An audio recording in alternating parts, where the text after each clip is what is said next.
everybody. Welcome to In This Corner, the podcast. What are we, Buck 83, boxing's biggest names, best interviews, biggest fights, greatest memories and moments. And, of course, we do it all with a boxing writer, an author, a CompuBox counter, and a great historian, my good pal and yours, Lee Groves. How you doing, Lee?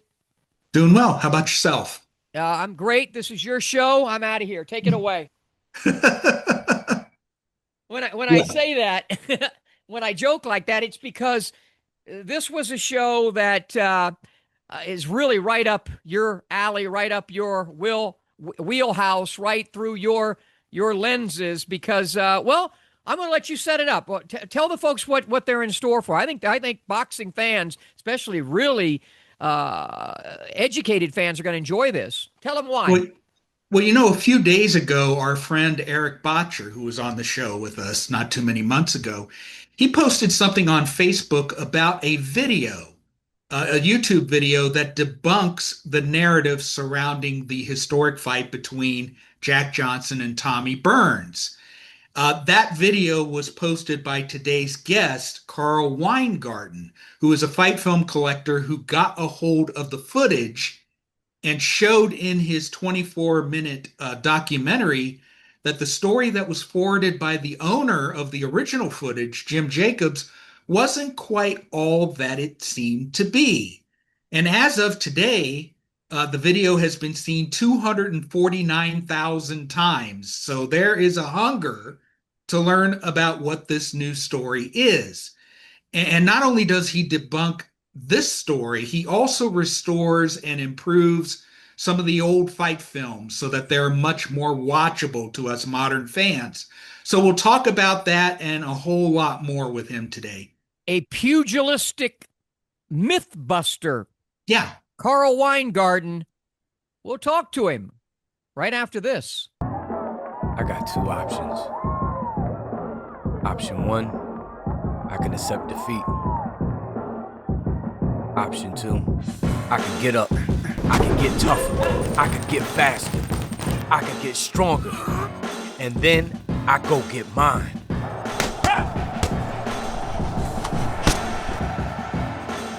I made my choice. Have you made yours?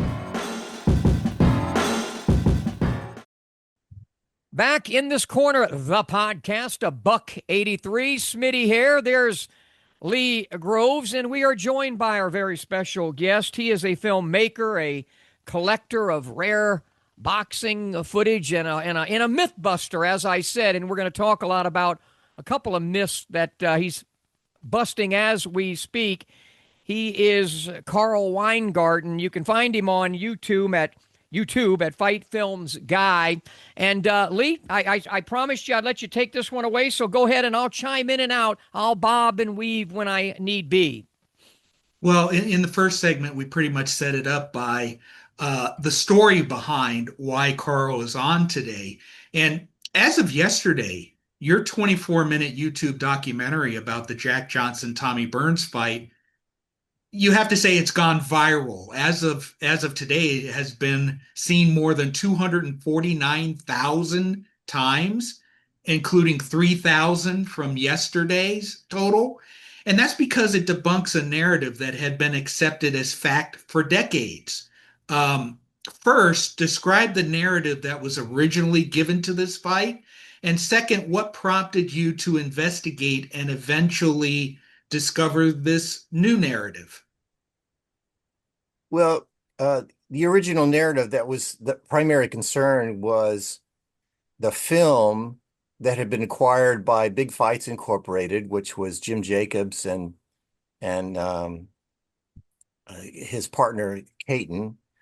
Bill Caton, yeah. Bill Caton, yes. They edited the film to make it appear that they had a complete edition of the film, and they were just giving you a digest version, which is what they were doing for television. With all their films were distributed for TV at a roughly 13 minutes, most of them. And they cut the film in a way to suggest that you were watching it, a digest or an edited view of the complete fight, including an ending where they claimed that the cameras had been turned off by the police at the event in 1908 at the fight. And that's all you have is you're watching the last frame. And then after the last frame, the fight apparently came to a conclusion and Johnson was declared the winner. As it turned out, they did not have the complete film of the fight. They had just the middle rounds of the fight. And in order to show the film and convey that they had the whole thing for their viewers, their audience, was they had to create an ending. And what you see there in the freeze frame in the film is really the 7th round, not the 14th round. And the film itself, in addition to the fact that they didn't have the entire film, the fight concluded in a slightly different way than what they claimed it did. Johnson obviously still won, and he still won by a very wide margin. But it gave people a certain impression of the fight, of how it went and how it ended, which was not true. And the fight actually concluded with Tommy Burns being knocked down once in the 14th.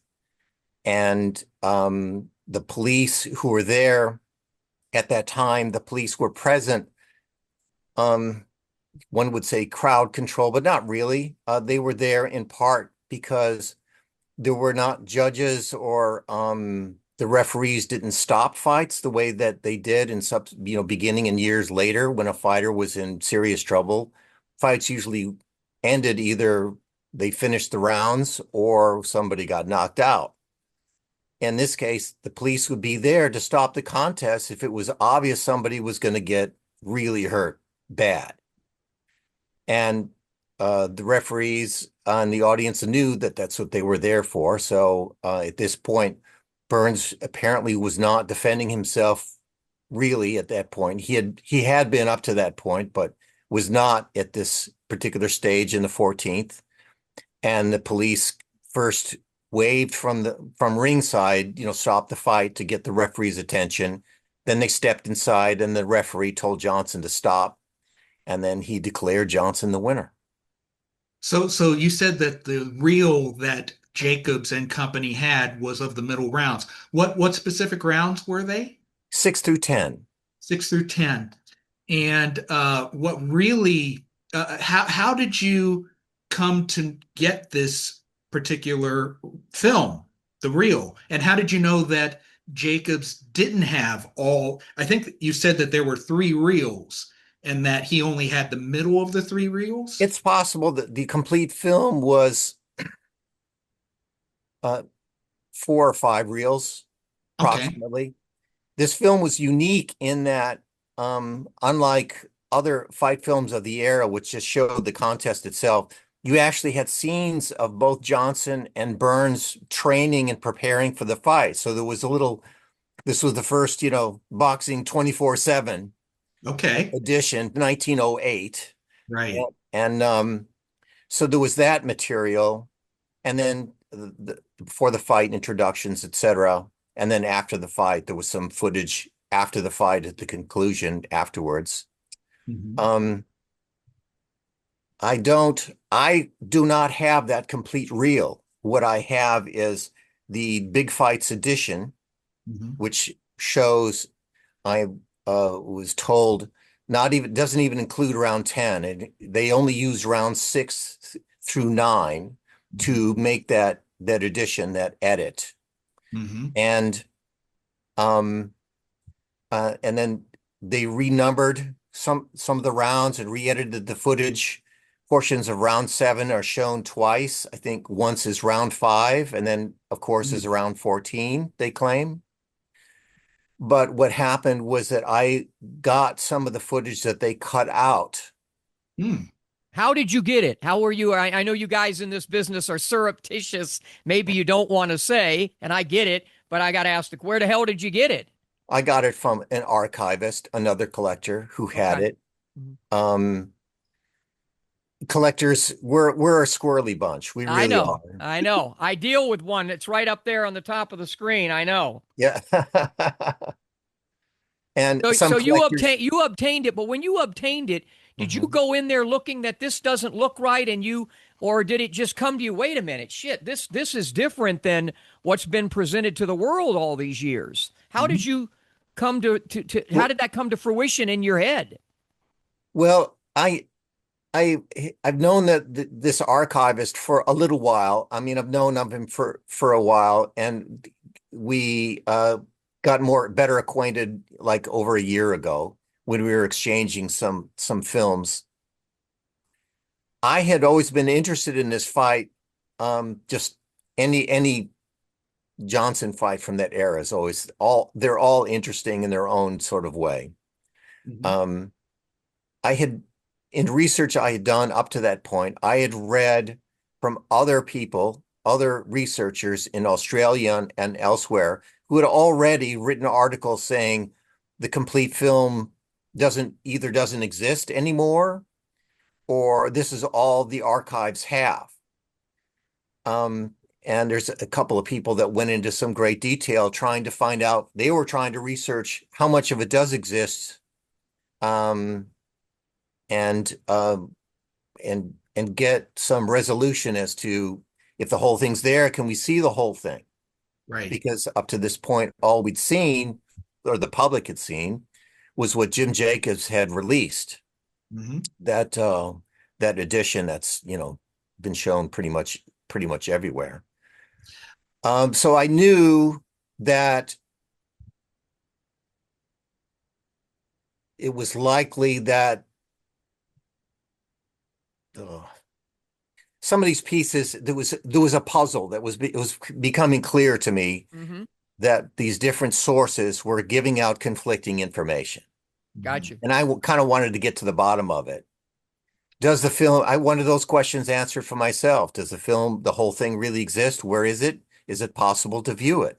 There would Yeah. be a lot of good information, historical information to be drawn from that at this point in time with technology improved and digital editing possible and archiving. We can get a closer look at things at these fighters nowadays that we didn't before. Yeah. And this is You as a filmmaker too, with your knowledge as a filmmaker, probably things stood out to you. For example, about that alleged knockdown that actually it wasn't a knockdown. It wasn't when the police came in. So I'm certain your background and as a filmmaker helped you with that. As I toss it back to Lee. It's one thing to say that the point at which the fight was shut, the fight film ended. It's one thing to say it. It's another thing to actually show it. And the real coup de grace for me was when you seamlessly blended in where the Jacobs footage ended and where the footage resumes from that point. That really clicked hard with me. Like, oh my God, what were we told for all these years? And now we're seeing for the first time um, the resumption of the action. It blew my mind. How did you react when you first saw it? Well, yeah, I was surprised when talking to this archivist who said it has pieces, this video he had from the CBS broadcast in 1962, um, has stuff that Jacobs didn't include. And he says, by the way, it does include the bit of footage after the freeze frame. So really? Um, so when I acquired that, and I had a laser scan done of the big fights film. I have a 16 millimeter print of that. I was able to go in and for every single cut, repiece this puzzle back together. Hmm. They had really chopped it up and moved stuff around to convey the flow of the fight for their presentation. Mhm. And I began to see where, because of the positions of the fighters, because of the degree of the action, this really belongs here. This is not from this round. This is from that. Um, so the puzzle began coming together. And of course, this part where it really looks like Tommy Burns is just he looks like he's being launched, and he's gonna, as I say in the in the film, careening like an airplane, doing a nosedive. And it Mhm. wasn't that way at all. He was off balance, but he regained his balance immediately. And within a few seconds, he's throwing a big right hand over the top of Johnson. He's attacking again. So even after that blistering attack that Johnson made at the beginning of that round, and it looks to me like he's trying to knock him out there, and this would have been the seventh round. And Tommy Burns weathers the storm. He survives it and comes back. And that piece of the puzzle, once it fell into place, um, really implied all these changes and so much more of the fight than we had been known to believe up to that point. Do you think there will be a time where you will post the entire contents of the second reel? Um, I'm looking into that now. I know a couple of parties that they have it. I've been in touch with one party that may give me a sample of it, of the whole reel. They're another archive. Hmm. Um, and I will use that as a guide to take the footage that I do have from big fights and put as much of this together as possible. So I can have a So clean six through 10, 6 through 9.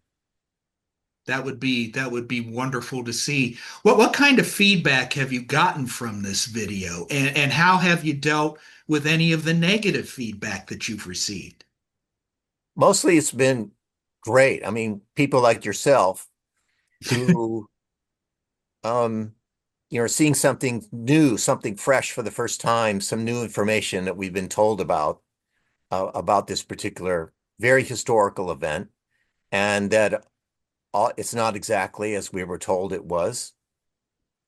And that's actually pretty rare in boxing these days, especially when you're talking about vintage fights, early 20th century fights, where there's not a whole lot of footage. There's only so much footage, there's only so much quality of the footage that's available to view. So when new information comes up, it's a big deal.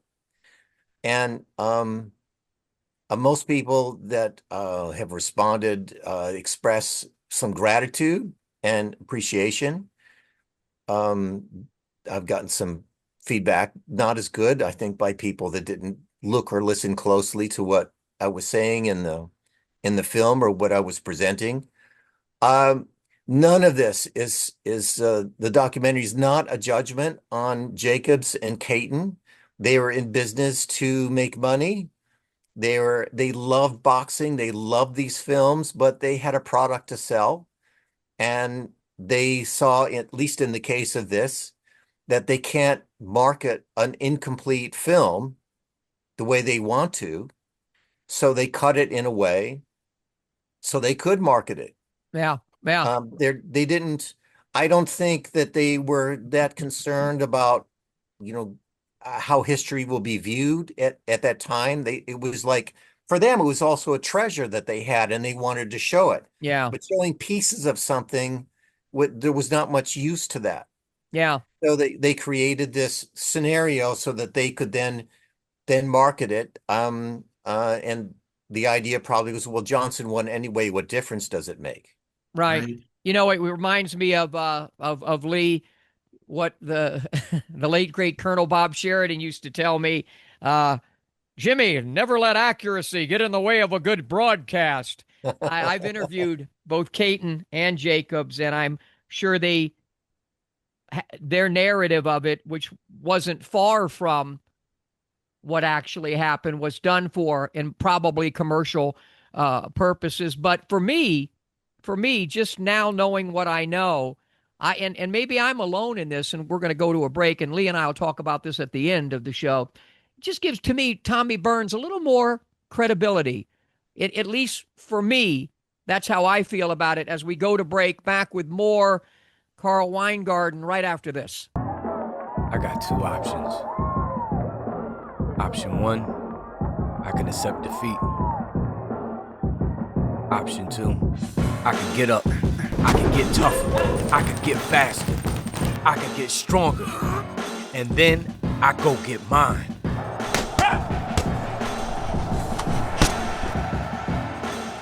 I made my choice. Have you made yours? Back in this corner of the podcast, $1.83. We're chatting with filmmaker Carl Weingarten and talking about some vintage classics, some mythbusters. You can find Carl at Fight Films Guy at YouTube, Fight Films Guy.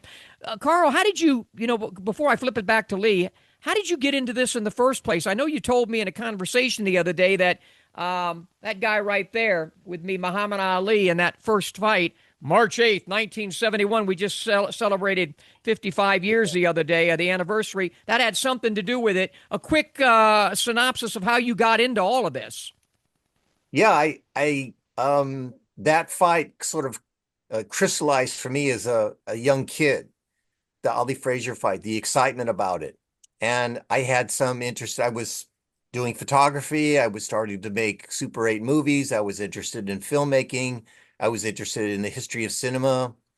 I was interested in myself in boxing, and I loved the history of it. I became intrigued with fight films, especially earlier ones, which seemed so different than other kinds of vintage footage. That was like the ring was a theater, and you could see history unfolding right there. And these are people, fighters, and historical events that you could see on film instead of just reading about. And so that was always a fascination for me. So over the years, on and off, I've collected films and studied them and done some writing around them. So it's been just one of the passions that I have in my life. Boxing's been called, I know Larry Merchant used to say it, the theater of the unexpected. And there's some more unexpected outcomes of things that we thought were one way, but perhaps were another, as I toss it back to Lee Groves. Yeah, you set it up perfectly. This isn't the first time that you've challenged oft-repeated narratives. For instance, there's another video that you posted regarding another Jack Johnson fight, this time against middleweight champion Stanley Ketchel. Here, the storyline had been that Ketchel and Johnson reached a pre-fight agreement that they would take it easy on each other, and that Ketchel tried to double-cross Johnson by trying to knock him out, and that Johnson, angered by this, immediately retaliated and knocked Ketchel out. But and not only knocking him out, but also knocked out a few of his teeth. However, you tell a little bit of a different story about that fight. What was it? Well, you can learn a lot by looking at a film. These films, now that we can scan them at high resolution and look closer in some detail to the action, we get a lot more information about what was going on.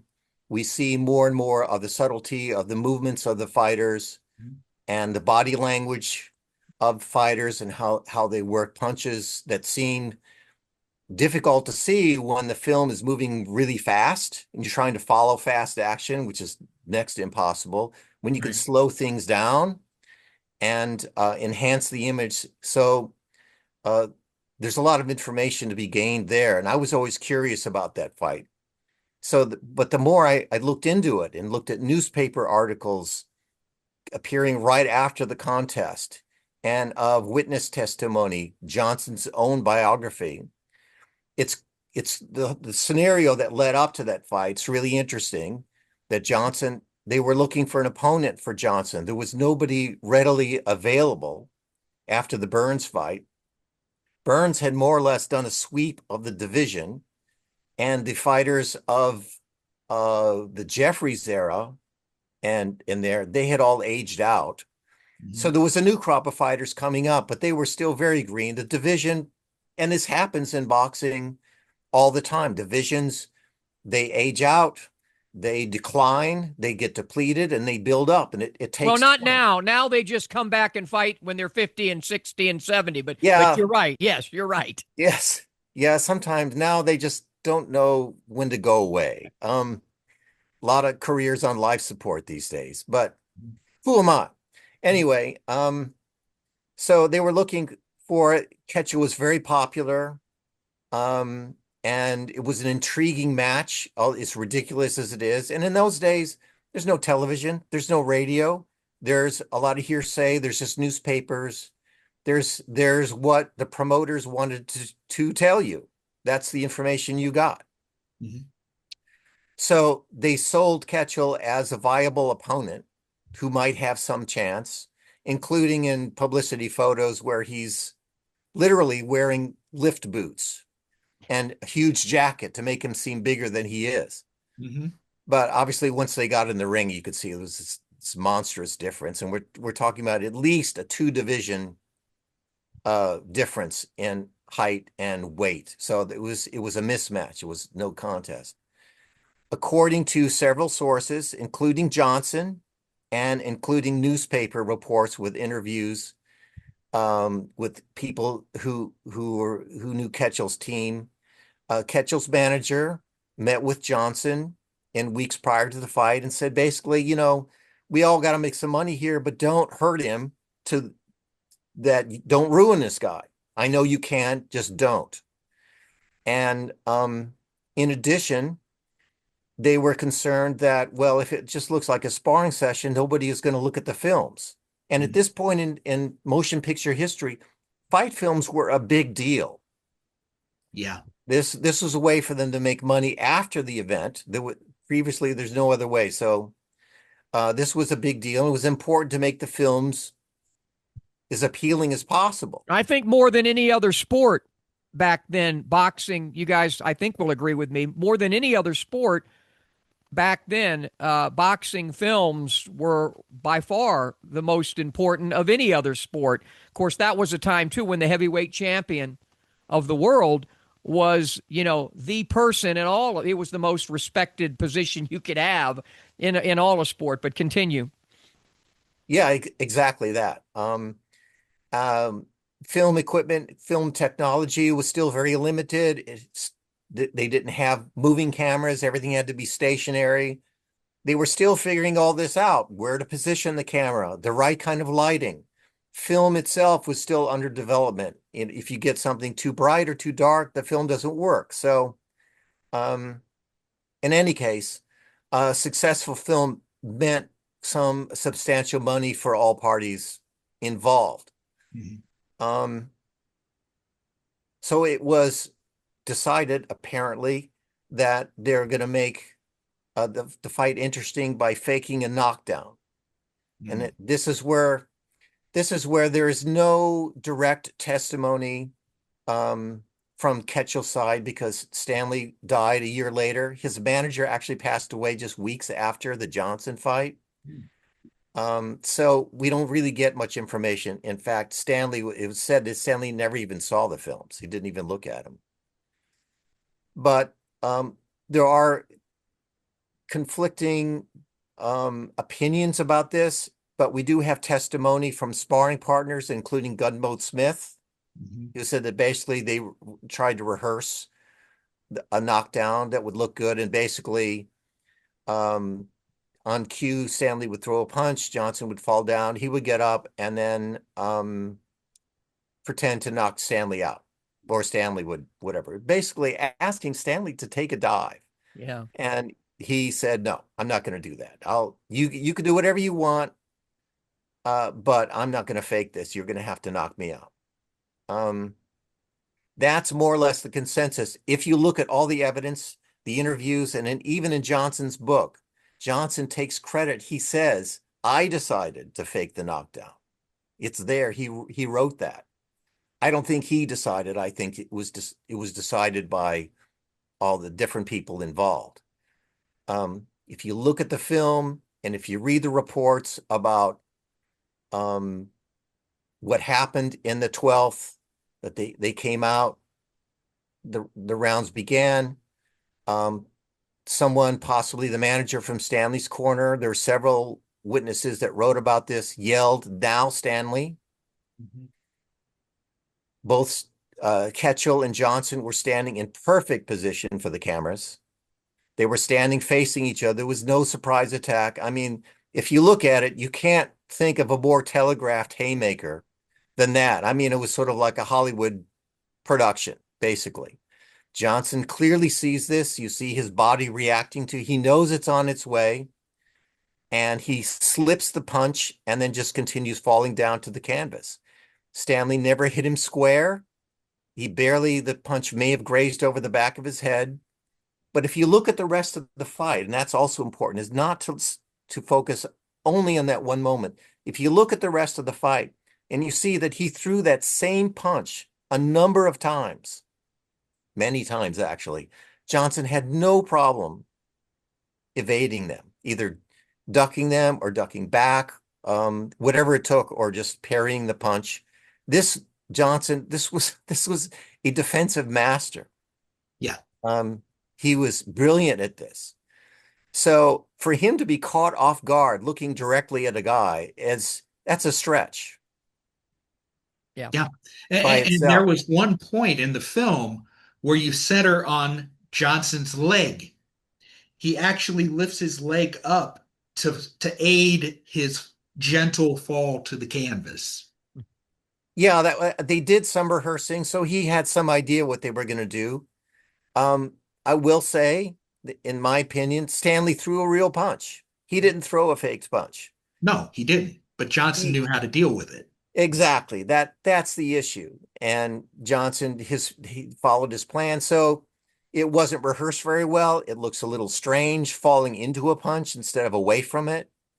And the punch and the fall seems to happen simultaneously, not one following the other, which is usually what happens. You get hit and then you fall. Mhm. So You know all what's of great that. about all of this, though? You know what's great about that? It boxing and mysteries. You can talk about Ali listing one and the gloves and the liniment in the eye. Ali listing two, the phantom punch. Duran and Leonard no mas, which is a myth, really, because it was Duran never uttered those words. I love it that boxing's always been filled with this intrigue, this mystery, which creates romance, which is why I think it's such a Right. beloved, well, has been such a beloved sport to Yeah. people like us. Yeah. Absolutely. And let me also be clear. None of these presentations that I'm doing is criticism of the fighters or Right, of one right. fighter over the other. Yeah.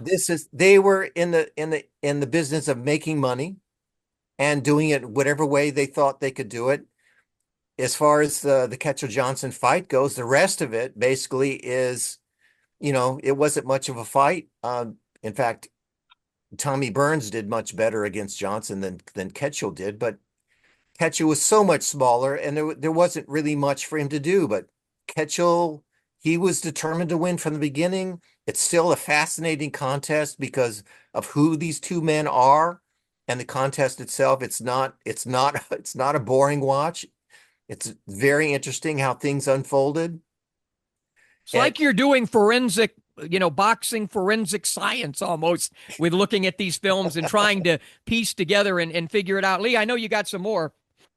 Well, all of us who collect boxing footage have a wish list in terms of what fights we hope will surface one day. Mhm. Uh, what are some of yours? I would love to see Harry Wills and Jack Sharkey fight. I think Hmm. that would answer a whole lot of questions as to Will's ability. Even though he was well past his prime, the fight went 12 rounds. Sharkey was pretty much near his peak at that point. He was a very Jack Dempsey-like fighter. Mhm.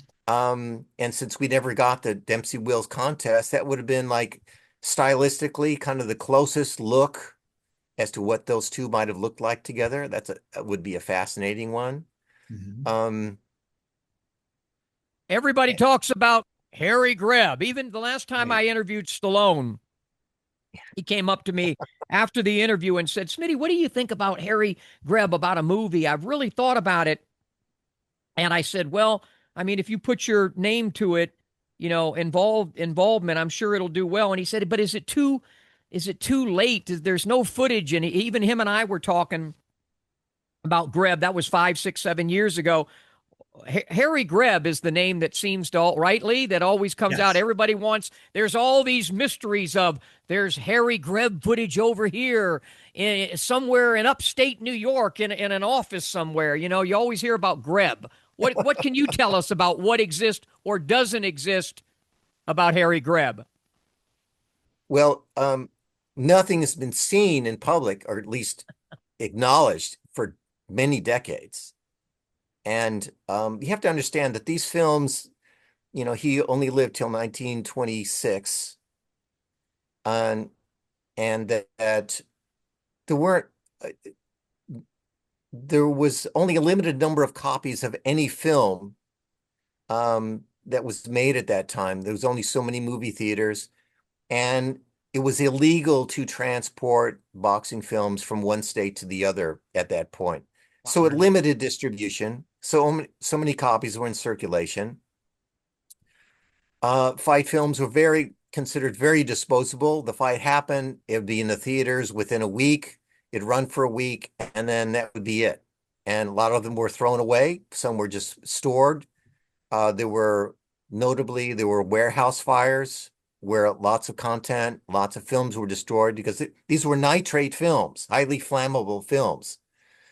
When did it change to where it was legal to transport them state to state? When did that change? 1940. 40. Okay. 1940.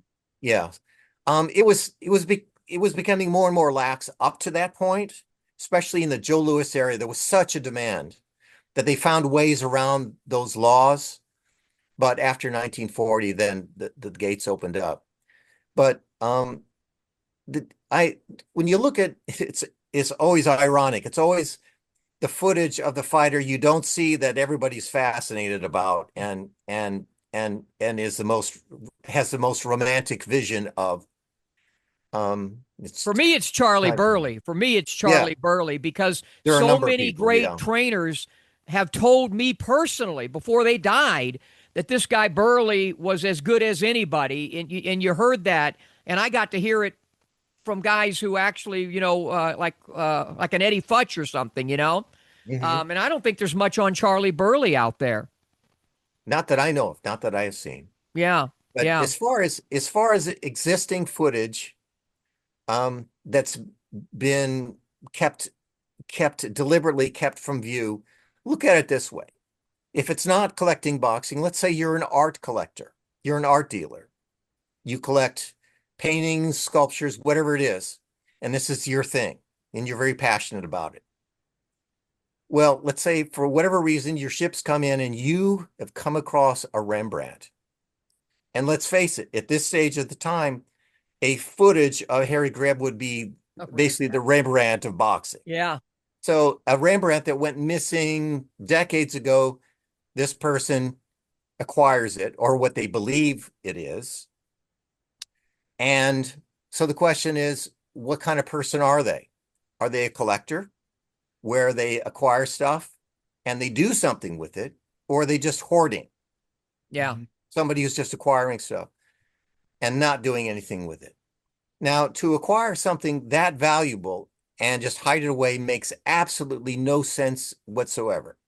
All the good that can be done, because if you possessed something like Harry Greb footage truly, and it was verified, you would be a hero. You would be immortal for them. You would be the one person who found this treasure. Yeah. Just like Jim Jacobs and Bill Caton. Then there's opportunities to enhance your own collection. You don't have to give up ownership of it. You can license it. There's all kinds of positive that could come out of that. Yeah. Why on earth hide it? Yeah. And not do anything with it. It makes no sense.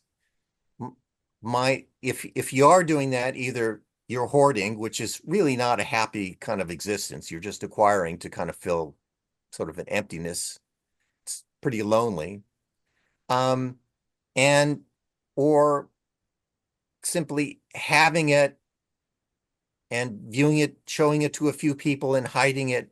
There's no reason for that. There's no value in Yeah, but doing. you collectors are a strange bunch of dudes, man. Some I of them are. I Yes. I Some. agree with. I think more than Greb though. I think more the real Rembrandt would be if you could uncover that footage right there. That's Smitty in action against the Haitian There, kid, that's right. Miami Beach, I Miami Beach in the 80s. yes, I That have would been. Yeah. that's the Rembrandt. Hey, I got to bring up a does can AI, I even hate talking about AI sometimes, but can AI help with any of the kind of stuff that you're doing, uncovering this stuff, piecing it together, trying to make a better narrative? Is AI something that can help Carl Weingarten and those like you? I think eventually will be great for research. Um, the tools that are out there now are still very limited, and I don't know that they do really that much good for us. I've seen videos where people are applying increasing frame rates of fights, so stuff, the originals that still look a little choppy to the eye are smoothed out so the action seems a little easier to follow.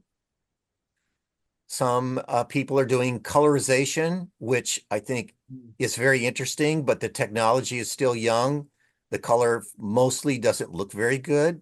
And the problem with older footage is if you're working with poor quality footage, you can't make it better by putting color on it. It's still going to look bad.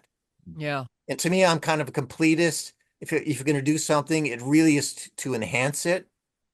Um, I think there's a beauty in that original footage. There's a Yeah. beauty in the look So of it and its oldness, and but um without using, and you could if you could use AI to bring out what's there, that's a benefit. And for research, I mean, even going farther, they're eventually going to get to a point where they can scan an old film, and the computer will basically add in all the details that are missing, that are distorted in the film. So you can get a film eventually that's going to look like, a 2K video of that era. Of course, this means it's going to be recreated. But for research purposes, it's going to be very interesting to watch. yeah, I figured you'd have some thoughts on that, Lee. I know you got a few other things. Well, I have one more question, and Okay. that is, do you have any other projects in the hopper? And if so, what you got in mind? I've got several things that I'm reading up on and fights. There's some Jack Dempsey footage I want to get into. I want to continue to explore Jack Johnson's heritage and those films. Each of his fights has its own unique story to tell. Um, Later on, other fighters. There's a period in the late 30s. Max Baer and Yeah. Galento and Lewis and Lou Nova. I'm interested in that period of time. Mhm. And one of my motivations for these films, like with the Johnson Burns and the Dempsey Firpo and Johnson Ketchel, is to highlight all the people involved. There's the losers of the fight were not losers. They were all winners. These guys had their own careers, they had their own story, and deserves to be told. And I'm just interested in the timeline of how their fights came together, who these guys were, what was going on that had nothing to do with the hype or choosing one fighter to be the good person versus the other fighter. I'm not interested in that. I'm interested in who they were as people and as athletes and as champions, and in the details of their contest and what they did as compared to, say, styles and techniques today, where they were, where boxing was still in development technically at the time, but where they were also very good as compared to today. I think all that stuff's really interesting, and it's not who is better than who and blah, blah, blah. That's all speculation. I'm interested in looking at the history, what was there, what was documented, what were the newspapers saying, what is hearsay and what is, fact, what are actual eyewitnesses. And these films capture a lot of information. And even in sections with the Johnson Burns, focusing on zooming in on the photographers next to the ring and how Johnson was interacting Yeah. with ringsiders. I mean, that stuff's it's fun. It He was really doing he adds to was the whole doing narrative. Ali. He was doing Ali before Ali. I remember, I'll never forget though, one time when I was sitting with Ali and we were just talking, and he said, I was like 12 years old or something. He said, little white boy, you think I'm crazy.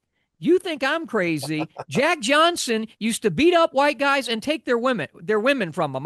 He just said this to me arbitrarily and I've never forgotten that. Ali was fascinated with Jack Johnson. Yes, he was. And I often say, Lee, you've heard me say when I'm on shows, who's the one guy, Smitty, you really would have wanted to interview?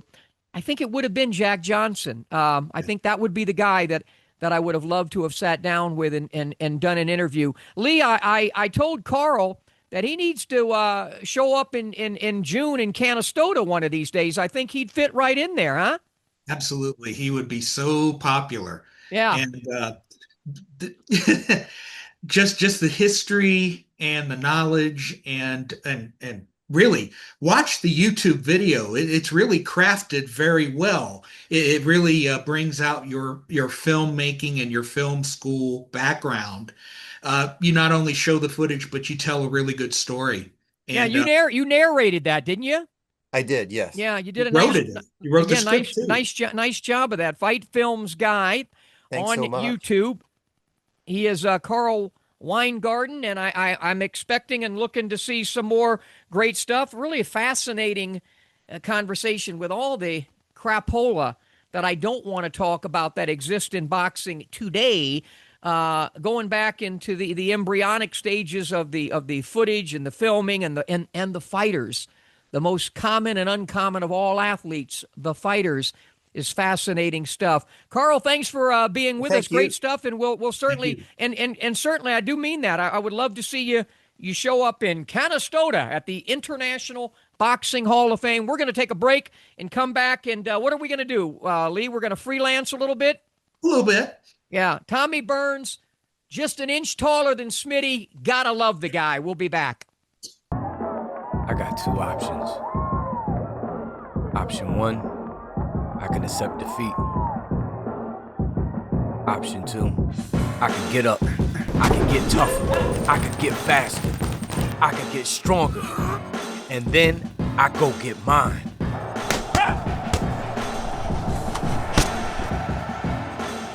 I made my choice. Have you made yours? Back in this corner of the podcast, final segment, 183. Good stuff there with Carl Weingarten. It's so interesting that here in 2026 we can uncover stuff that took place, 100 years ago and or whatever it was, and it's I find the whole subject fascinating. I think more than any other sport, as I mentioned, I think boxing and the big screen. That's why boxing's done so well with boxing movies. Yeah. There's just such a fascination with it, and so it's cool that we. What did you anything you learned from that? Do you hold anything against Caton and Jacobs for perhaps stretching or minimizing the truth, or do you think Carl explained it?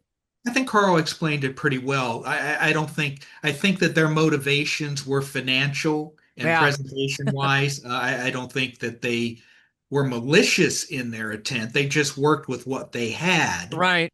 And now that we know, but Carl's film, that YouTube video is so fascinating to me. And you would do, anybody out there who's listening to the show would do well to check out the video. It's very illuminating. So it's at Fight Films Guy Fight Films Guy on just look him YouTube. up and on YouTube. And he's got some other stuff. He's got some other stuff on there as well. What we had planned for this this last segment is this right here. Absolutely nothing. So we will make something out of nothing. And I guess with me, when I think about Tommy Burns, I don't know, in the last 20 years, I've gained a lot more respect for the Canadian, the little guy.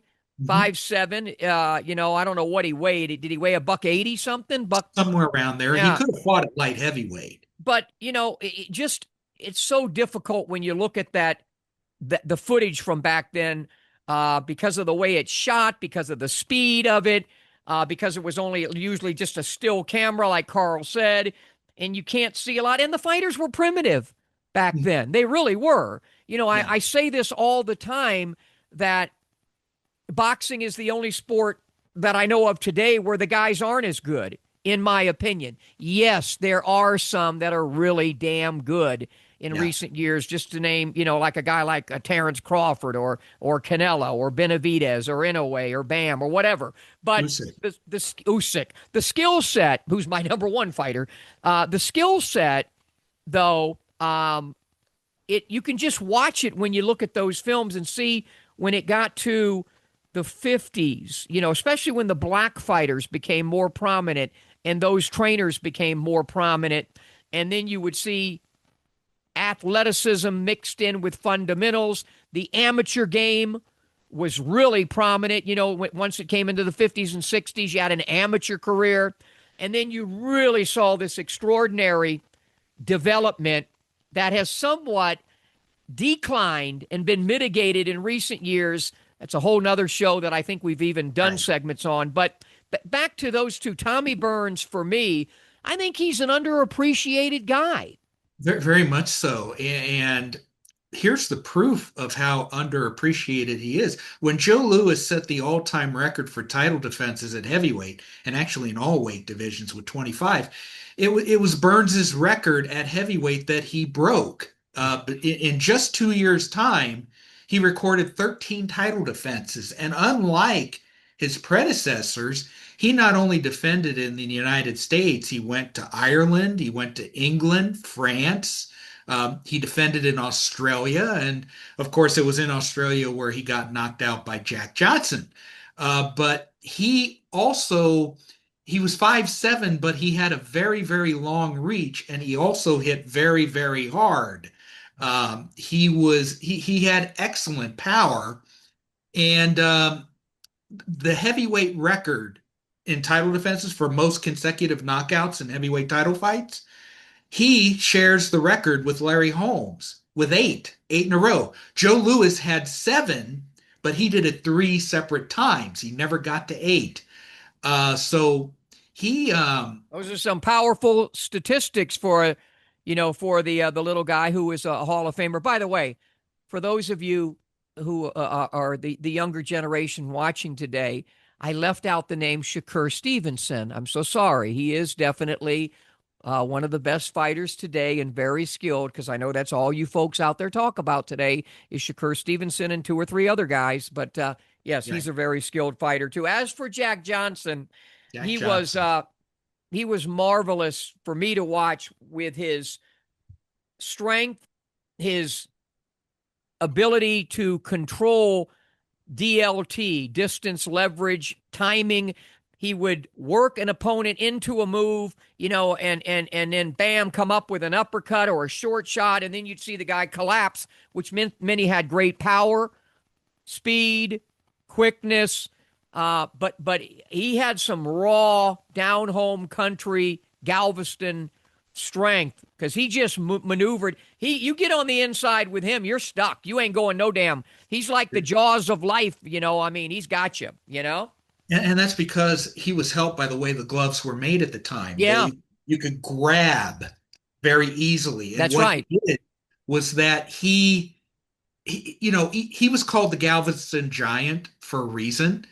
Yes, he only stood 6 feet tall and he weighed 205 pounds at his best, but he was bigger and stronger than the men of his time. And not only that, he was faster with his punches, and his strength was shown by the way he controlled his opponents in the clinches. He would clamp down on their forearms, on both forearms, and just hold them there. Yeah. And while he was holding them, he either taunted them, or he looked over their shoulders and started taunting the ringsiders. Yeah. And he would Ringside. also, we're working on repackaging the Roberto Duran show, and right now we're working on the in-ring segments. And I'm fast forwarding to Duran because Johnson on the inside would hold and maneuver and set something up that would be lightning quick with devastating power, and the opponent would just drop.